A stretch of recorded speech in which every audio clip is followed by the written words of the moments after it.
नमस्कार, सत श्री अकाल। क्या हाल चाल ऑफिसर्स, कैसे हो आप लोगों का? आरआरबी जेई सीबीटी 2 का एग्जाम हो चुका है और उसके आंसर की जब आई तो कुछ क्वेश्चन से, बहुत सारे तो नहीं बोलूंगा, कुछ क्वेश्चंस ऐसे थे जिसमें ऑब्जेक्शन क्रिएट हो रहा है और बहुत सारे स्टूडेंट्स ने मुझे भेजा भी कि सर ये क्वेश्चन चेक कर लीजिए, ये क्वेश्चन चेक कर लीजिए। मैंने उन्हें पर्सनली भी आंसर दिया, फिर मुझे लगा क्यों ना मैं एक सेशन बना दूं।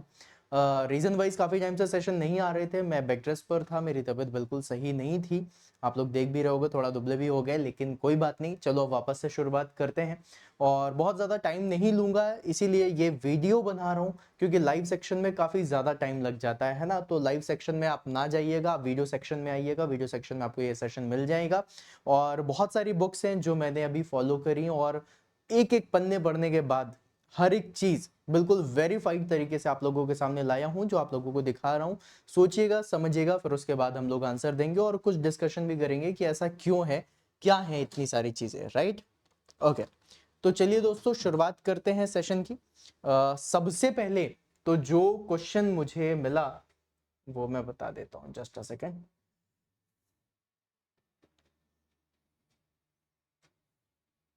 हाँ जी, तो सबसे पहले जो सेशन हमें मिला है गाइस, उसके बारे में बात कर लेते हैं, राइट? ओके जी। पहला ये वाला क्वेश्चन था साइन बार वाला, है ना। साइन बार में काफी सारे लोग परेशान थे, काफी सारे लोग सोच रहे थे कि सर इसका आंसर क्या होना चाहिए। और मैंने बहुत सारे लोगों को देखा भाई, अलग अलग आंसर बता रहे हैं और पता नहीं कहां से बता रहे हैं, कौन सी किताब में दिया है, किस तरीके से देख रहे हैं। मतलब यू वॉन्ट बिलीव, मैंने पूरी की पूरी किताब छान मारी। जब मैं देख रहा हूं मुझे समझ ही नहीं आ रहा भाई आंसर कैसे दे रहे हैं वो लोग, है ना। थोड़ा समझना है इस बात को, जो मैं अब तुमको समझा रहा हूं। यहां पर जो ये जो क्वेश्चन बना है, इसमें क्वेश्चन में इन्होंने जो आंसर दिया है 45 डिग्री वाला, आप इसको समझिएगा। इन्होंने साइन बार के बारे में पूछा था, ठीक है, साइन बार का था, और इन्होंने जनरली वर्ड यूज करा है। एक टर्म जो आप लोगों को पकड़ना है वो है जनरली, राइट? मतलब इन जनरल आप साइन बार को कितने डिग्री के एंगल पे लेते हो, तो भैया उसको 45 डिग्री के ही एंगल पे लिया जाता है। और आप इस चीज को दिमाग में रखिएगा, 45 डिग्री के एंगल के बाद आप लोगों का जो आंसर है उसमें एरर्स आने लग जाती हैं। ये फैक्ट है, ये बिल्कुल सही है। अगर नहीं है तो प्रैक्टिकली करके चेक कर लो, ठीक है। और जब भी रही बात किसी भी किताब की, तो मैंने देखा इस किताब का एक्सप्लेनेशन दिया है कि भैया इस किताब में दिया हुआ है। मैंने इस किताब का ही आपको बताया है, इंजीनियरिंग मेट्रोलॉजी की जैन साहब की जो किताब है, उसमें 520 नंबर पेज से लेकर के 530 नंबर पेज तक पढ़ लेना। थर्ड एडिशन, जो थर्ड आया था ना प्रिंट, उसका 18th एडिशन पे उसका है यहां पर। और उसमें उन्होंने साफ साफ लिखा हुआ है, beyond theta 45 degree making measurements beyond that angle is impractical. पहले ही बता दिया है। और इसी किताब का है, मैं पेज नंबर भी दे रहा हूं, जाके पढ़ लीजिए, आपको दिखाई दे जाएगा कि वहां पे लिखा हुआ है 45 डिग्री ही है। 60 डिग्री, अब मैं तुम लोगों को इसका थोड़ा सा बेसिक बता देता हूं। ये क्वेश्चन आप लोगों का एक बार एसएससी जेई में भी आया था, उसमें भी 45 डिग्री ही लिया गया था, ठीक है, पहली चीज। दूसरी चीज गाइज, अगर आप लोगों को ऑप्शन में 45 डिग्री ना दिखाई दे रहा हो, अगर ऑप्शन में 45 नहीं दिया, जैसे कि यहाँ पे ऑप्शन दिया था 90, 75, 45, 60, राइट? अब अगर ऑप्शन में 45 नहीं दिया है, वहां पर 90, 75, 60 और मान लो 55 दिया है ना, मान लो 85 दिया है, तो 60 जो वैल्यू है, तो जो साइन बार है जिसको किसी न किसी जुगाड़ उगाड़ लगा करके जहां तक ले जाया जा सकता है, वो है 60 डिग्री का एंगल। तो अगर आप लोगों को ऑप्शन में 45 नहीं दिया है और 60 डिग्री का एंगल दिया है, देन मार्क 60 डिग्री, बिल्कुल सही है, कोई गलत नहीं होगा, आपका आंसर सही हो जाएगा। क्यों? क्योंकि आपके पास ऑप्शन ही नहीं दिया, तो एज पर द ऑप्शन हमें देखना पड़ेगा। और अगर आप लोगों के ऑप्शन में 45 डिग्री और 60 डिग्री दोनों दिया, ये मैंने आप लोगों को अपने सेशंस में भी बताया हुआ था कि अगर ऑप्शन में 45 डिग्री भी दिया है, 65 डिग्री भी दिया है, तो आप इसमें से जो ज्यादा करेक्ट आंसर होगा वो होगा 45 डिग्री। पहली चीज ये। दूसरी चीज, इन्होंने जनरली लिख दिया है तो इसका आंसर 45 ही होगा, तो इसमें चैलेंज मत करने लग जाना, ये सही है, ठीक है। 45 डिग्री इज एब्सोल्युटली करेक्ट। जिन भी लोगों ने बोला है 60 डिग्री का, उनको बोलिए कि सर जी आप फिर पेज नंबर के साथ स्क्रीनशॉट लगा करके हमें बता दीजिए, है ना। फिर 45 डिग्री सही है, और जो उसमें दिखाएंगे उसमें बताएंगे कि अगर 60 डिग्री जा रहा है that is the maximum limit, उसके बाद नहीं जा सकता, ठीक है। फिर उसके बाद गाइस अगला क्वेश्चन ये वाला, इसमें तो आप सभी लोगों को पता है कि भाई जो स्ट्रेन हार्डनिंग होती है वो यील्डिंग तक जाती है, ठीक है। यील्डिंग तक जाती है, और यील्डिंग के बाद, मतलब यील्डिंग तक जाने का मतलब है कि जैसे कि फॉर एग्जांपल इन्होंने यहां पर सी पॉइंट दे दिया, राइट? अब सी से इन्होंने यील्डिंग स्टार्ट करी है, और ये वाला जो पॉइंट दिया है D point, that is a yield point, that is a lower yield point, ठीक है। तो यील्ड पॉइंट के बाद आप लोगों की स्ट्रेन हार्डनिंग होती है। आप लोगों की किताब के भी रेफरेंस दे दिया, मैकेनिक्स ऑफ मटेरियल की जो किताब है, ठीक है, रसल साहब की, बीओ साहब की, उसके 6th-7th एडिशन में भी सेम चीज लिखी हुई है, पेज नंबर भी डाल दिया है, 2 से 12 में आप लोग चेक कर लीजिएगा, पूरा का पूरा इसमें हिसाब दिया हुआ है और आप इसमें भी चेक कर सकते हैं, ठीक है। यहां पर लिखा हुआ है इलास्टिक के बाद यील्डिंग आती है, यील्डिंग के बाद स्ट्रेन हार्डनिंग आती है, ठीक है। अगर आप इसको नहीं देखते तो एक बहुत ही ज्यादा फेमस बुक है ये वाली बुक, राइट, आप लोगों को पता होगा, मैकेनिक्स ऑफ मटेरियल की है, टिमोशेंको एंड गेरे की, ठीक है। बहुत सारे मैकेनिकल इंजीनियर्स होंगे जिनको गेरे और टिमोशेंको के बारे में पता होगा। इस किताब में जाइएगा और किताब में जाने के बाद ये देखिए, मैंने बिल्कुल रंगी चुंगी होती है मेरी किताबें, है ना, मतलब अगर आप बहुत ध्यान से देखो तो ऐसे ही मैं रंग चुंग के रखता हूं। इसमें से गाइज आप लोगों को जाना है यस, पेज नंबर 11 पे, ठीक है। पेज नंबर 11 पे यहीं पर ही लिखा हुआ है that after going the large strain occur during the yielding in the region the steel begins to strain hardening, ठीक है। तो स्ट्रेन हार्डनिंग कहां से शुरू हो रही है? आफ्टर यील्डिंग, ठीक है। तो इसमें बिल्कुल साफ साफ लिखा हुआ है after going at the large strain occur during the yielding in the region the steel begins to strain hard. तो आफ्टर अंडरगोइंग लिखा हुआ है ना, तो मतलब भाई साहब उसके बाद जाने के बाद, तो यील्डिंग के बाद, तो ये वाली किताब का भी आप रेफरेंस दे सकते हो, ठीक है। टिमोशेंको एंड गेरे की है, इसमें लिखा हुआ है। एंड इसका आंसर जो होगा वो अभी आप लोगों को बिल्कुल क्लियर हो गया है कि भाई ये डी से ई वाला है, ऑप्शन नंबर 1 इसका करेक्ट आंसर होना है। अगला देख लें, अगला क्वेश्चन देखिए। अब ये वाला जो क्वेश्चन था गाइस, इस क्वेश्चन में भी काफी सारे स्टूडेंट्स ने बोला कि हाँ सर ये सही है, मुझे तो क्वेश्चन सरासर गलत लगा है।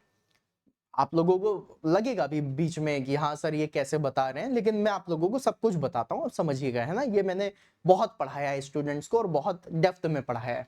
सुनो, यहाँ पर लिखा हुआ है what bond is commonly employed for super abrasive grinding wheel. Super abrasive grinding wheel के लिए एक्चुअली में जिस बॉन्ड का यूज करते हैं उस बॉन्ड को हम लोग क्या बोलते हैं? विट्रीफाइड बॉन्ड बोलते हैं, ठीक है। अब जब विट्रीफाइड बॉन्ड आप लोगों के ऑप्शन में नहीं होता है तो हम फिर कौन सा बॉन्ड देखते हैं? रेजिन बॉन्ड देखते हैं। और फिर जब रेजिन बॉन्ड आपके ऑप्शन में ना हो तो थर्ड जो हमारी, भाई अब एक सिंपल सी बात है, अब आप खाना खाने गए किसी रेस्टोरेंट में और वहां पे आपका पसंदीदा रसमलाई आपको खानी थी, रसमलाई नहीं मिली, तो आपने बोला कि यार अच्छा चलो तुम गुलाब जामुन ले आओ। उसने बोला सर जी गुलाब जामुन भी नहीं है। तो तुमने कहा अच्छा चलो ठीक है भाई, अब यार तुम्हारे पास है नहीं, क्या है तुम्हारे पास? उसने बोला सर जलेबी है। बोले ठीक है ले आओ, जलेबी खा लेते हैं। तो तुमने क्या करा? तो तुम्हारा बेस्ट ऑप्शन क्या था? रसमलाई, लेकिन वो तो नहीं था ना ऑप्शन में। तो मतलब अगर मैं तुम लोगों से बोलूं तो देखो, मैन्युफैक्चरिंग प्रोसेस की जो बुक है एच.एस. बावा की, ठीक है, इसमें भी पेज नंबर 300 से 305 में तुम जाना, तुम्हें हर एक चीज देखने के लिए मिलेगी। प्लस साथ में एक बुक है जैन साहब की, इसमें 658 से 662 में जाना, ठीक है। यहाँ पर पूरा लिखा हुआ है दैट सुपर एब्रेसिव मटेरियल के लिए wheels uses metal, resin or vitrified bond. In absence of the vitrifying, resin bonds are widely employed in the diamond wheels due to the bonding strength and flexibility. In the absence of the vitrified bond, तुम resin में जाते हो और in the absence of resin bond तुम्हारे पास और कोई option बच नहीं रहा है, इसलिए तुम मेटल बॉन्ड पे जा रहे हो, ठीक है। इसीलिए तुम मेटल बॉन्ड पे गए हो, नहीं तो और कोई रीजन नहीं था इसका, ठीक है। चलो, तो ये वाला भी क्वेश्चन सही है, इसमें भी गलत मत कर दियो, है ना। अगला क्वेश्चन देख लेते हैं। ओके, अगला क्वेश्चन यहां पर लिखा हुआ है in a four stroke diesel engine the exhaust valve opens before the piston reaches the bottom dead centre 2। अब देखो गाइस, ये वाला क्वेश्चन मैं आप सभी लोगों को बता दूं, 3 किताबें देखी हैं। इवन अगर आप लोग देखें तो यहां पर मेरे पास गणेशन साहब भी हैं, ठीक है। इसको भी मैंने पूरा चेक करा है और हर चीज चेक करने के बाद जो फाइनल रिजल्ट है वो यहां पर लिखा हुआ है that the exhaust valve opens before the piston reaches to BDC to allow the blow down, letting high pressure exhaust gases escape under their own pressure which reduces pumping loss, prevents cylinder over the pressure, prevents cylinder over pressure and improves scavenging। 3 चीजें होती हैं इसमें, ठीक है। किसमें किसमें तुम्हें मिल जाएगा? एक हेवुड की बुक आती है उसमें मिल जाएगा, गणेशन साहब की बुक में भी मिल जाएगा, और मेडीजी पब्लिकेशन की भी बुक है उसमें भी आप लोगों को ये चीज मिल जाएगी, ठीक है। ये 3 किताबें हैं। अब 3 किताबों में अब यहाँ पर रखी हुई है भाई, अब मैं उसको क्या ही दिखाऊं, ठीक है। तो अब इसलिए मैंने यहाँ पे 3 में बता दिया है। ऑल्दो इन दोनों में तो है ही है, गणेशन साहब का भी आंसर इसमें बता सकते हो। तो इसका आंसर ऑप्शन नंबर ए जो इंप्रूव फ्यूल ऑटोमेशन लिखा हुआ है वो नहीं होगा, एटोमाइजेशन नहीं होगा, इसका होगा रिड्यूस पंपिंग लॉस। इसका आंसर सी होगा, ठीक है। Reduces pumping loss will be the correct answer. अगला एक क्वेश्चन था। अब ये क्वेश्चन था गाइस, इस क्वेश्चन में तो बहुत सारे लोग बोल रहे नहीं नहीं नहीं नहीं नहीं सिलिकॉन कार्बाइड सही है। थोड़ा डेप्थ में चलते हैं, थोड़ा और सीखते हैं। नहीं पता है तो थोड़ा और पढ़ लेते हैं ना, क्यों ही सभी को इस तरीके से गुमराह करने के नहीं नहीं सिलिकॉन बॉन्ड सही है, मतलब हद ही है यार। बताओ, सब कुछ बताओ ना फिर आप। चलो मैं आप लोगों को एक चीज बताता हूं, इसको समझना। यहां पर लिखा हुआ है abrasive is suitable, right, word पकड़ना, सुटेबल फॉर ग्राइंडिंग। दो चीजें हैं, ग्लास और सिरेमिक मटेरियल्स। गाइज हमेशा याद रखिएगा, ग्लास और सिरेमिक मटेरियल के लिए जो हम यूज करते हैं वो डायमंड का यूज करते हैं। किसका यूज करते हैं? डायमंड का यूज करते हैं। अब अगर आप लोगों के पास डायमंड ऑप्शन, भाई डायमंड अब ऐसा तो है नहीं कि भाई चौराहे में मिल रहा है जाके खरीद लाए, राइट। डायमंड के जितने भी टूल्स होते हैं काफी महंगे भी होते हैं, इसलिए हम लोग जुगाड़ के लिए सिलिकॉन कार्बाइड का यूज कर लेते हैं। You getting my point? जो मैं कह रहा हूं, जुगाड़ लगा करके हम सिलिकॉन कार्बाइड पे जाते हैं। बट अगर मेरे पास डायमंड ऑप्शन में है तो मैं डायमंड को ही चूज करूंगा, ठीक है। यहां पर आपका सिलिकॉन कार्बाइड सही है, मैं गलत नहीं बोलूंगा, लेकिन इसमें डायमंड भी सही है। और अगर कोई मुझसे पूछो कि सर आपको किसमें ज्यादा ताला लगाना है, देन मैं डायमंड के साथ ज्यादा जाना चाहूंगा। अब देखो गाइस, ये चीज आप लोगों को किताब में भी मिल जाएगी, स्टीफन मैकिन की किताब है, राइट, जिसमें पेज नंबर 45 से 50 में जाओगे, वहां पर बिल्कुल सच सच लिखा हुआ है हर एक चीज। That diamond even harder, very expensive, used on hard abrasive material such as ceramics, cemented carbides and glass. भैया डायमंड जो है वो खुद सीमेंटेड कार्बाइड को काटने के काम में आता है, खुद सिरेमिक को काटने के काम में आता है। तो तुम डायमंड को छोड़ करके जो सिरेमिक और ग्लास को काटना है, सीमेंटेड कार्बाइड से काटे रहो, कट तो जाएगा ऑब्वियसली भाई। जुगाड़ लगाना है, आधा घंटा नहीं तो 2 घंटा बाद तो कट ही जाएगा। You getting my point what I am saying, right. तो सीमेंटेड कार्बाइड का हम एज अ जुगाड़ यूज करते हैं, कोई मतलब बिल्कुल प्रेफराइड, मतलब क्या प्रेफरेबल नहीं है, है ना, प्रिस्क्राइब्ड नहीं है कि आप सीमेंटेड कार्बाइड का यूज करोगे, थोड़ा समझो, ठीक है। अब देखो गाइस, ये जो आप लोग देख रहे हैं ये मेरे सेशन का है, ठीक है। इस सेशन को अगर आप जूम करके देखेंगे तो ये सिलिकॉन कार्बाइड के बारे में है, जहां पे लिखा हुआ है हार्डर मटेरियल के लिए होता है, जैसे लाइक स्टेनलेस स्टील हो गया, कास्ट आयरन हो गया, ब्रास हो गया, राइट। और डायमंड का यूज हम लोग किस में करते हैं, जो आप लोगों का बिल्कुल बहुत हैवी मटेरियल हो जाते हैं उसके लिए, जैसे टंगस्टन कार्बाइड हो गया, या फिर आप लोग सिरेमिक्स के लिए यूज करते हो। ये सारी चीजें मैंने अपनी क्लास में पढ़ाई है, ये क्लास की पीपीटी है जो मैंने यहाँ पर निकाला है। यहाँ पर लिखा हुआ है Telegram link Shivam sir mechanical, यहाँ पे mentor Shivam Gupta, metal cutting process concept of grinding में मैंने ये चीज पढ़ाई हुई है, ठीक है। और इसमें मैंने साफ साफ लिखा है सिरेमिक्स वगैरह के लिए हम किसका यूज करते हैं, डायमंड के लिए, डायमंड का। अब इसमें ऑप्शन में सिलिकॉन कार्बाइड और डायमंड दोनों है, तो मैं तो डायमंड के साथ जाऊंगा, बुक भी डायमंड के साथ जा रही है, और डायमंड ही ज्यादा करेक्ट आंसर होगा। Silicon carbide will not be the correct answer. जिसने भी बोला है वो थोड़ा सा मेहनत और करें, ठीक है। चलिए आगे और बढ़ते हैं।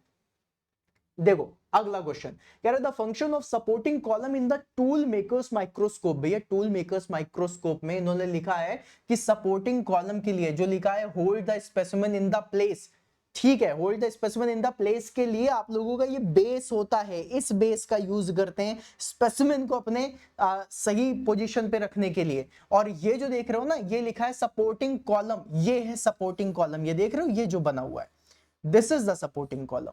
और इस सपोर्टिंग कॉलम पे ये तुम्हारा ऑप्टिकल हेड लगा है, और ये ऑप्टिकल हेड देखो ये एरो भी बना हुआ है, अगर तुम ध्यान से देख पा रहे हो, ये इसको ऊपर नीचे वर्टिकल डायरेक्शन में ऊपर नीचे करने के काम में आता है। ये तो तुम्हें पता चल गया। जैन साहब में भी साफ साफ लिखा हुआ है, आर के जैन साहब की जो इंजीनियरिंग मेट्रोलॉजी की किताब है, 312 से 313 पेज नंबर पे चेक कर लीजिएगा।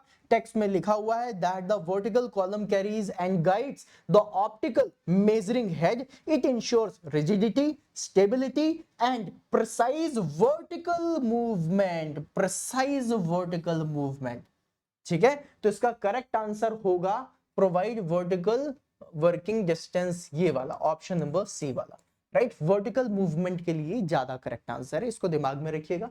अगले क्वेश्चन पे चलते हैं। ओके तो ये क्वेश्चन थे जो मैंने अभी आप लोगों के साथ डिस्कस किए। गाइज अब जो मैं आप सभी लोगों को बताना चाहता हूं वो बस यही बता रहा हूं कि सुन लो, सॉल्यूशन देख लो, है ना। और एक चीज और, कई बार ऐसा होता है हम बोलते हैं कि भाई गूगल में गलत आंसर दिया। हाँ, most of the time Google में गलत आंसर आपको मिल जाते हैं, लेकिन आप गूगल में भी सोर्सेस चेक कर सकते हो कि भाई ये किस सोर्स का है। क्या ये किसी वेबसाइट का दिखा रहा है, मतलब किसी ऑर्गेनाइजेशन का, एजुकेशन ऑर्गेनाइजेशन का। अगर एजुकेशनल ऑर्गेनाइजेशन का आंसर दिखा रहा है तब तो हो सकता है कुछ गड़बड़ हो। रीजन वाइज एजुकेशनल ऑर्गेनाइजेशन में सब्जेक्ट मैटर एक्सपर्ट्स होते हैं जो सॉल्यूशन बनाते हैं और उनसे भी गलतियां हो सकती हैं। लेकिन गूगल में भी सोर्स चेक करो कि भाई इस सोर्स में क्या लिखा हुआ है, क्या ये किसी रेफरेंस बुक का सोर्स दे रहा है या फिर किसी इसी चीज का सोर्स दे रहा है। तो मतलब सोर्सेज से पता चल जाता है कि कितना ऑथेंटिक है कितना नहीं है। ठीक है, 60 डिग्री साइन क्या ही बोलो अब मैं इसमें, 45 डिग्री मतलब किताब में भी साफ साफ लिखा हुआ है।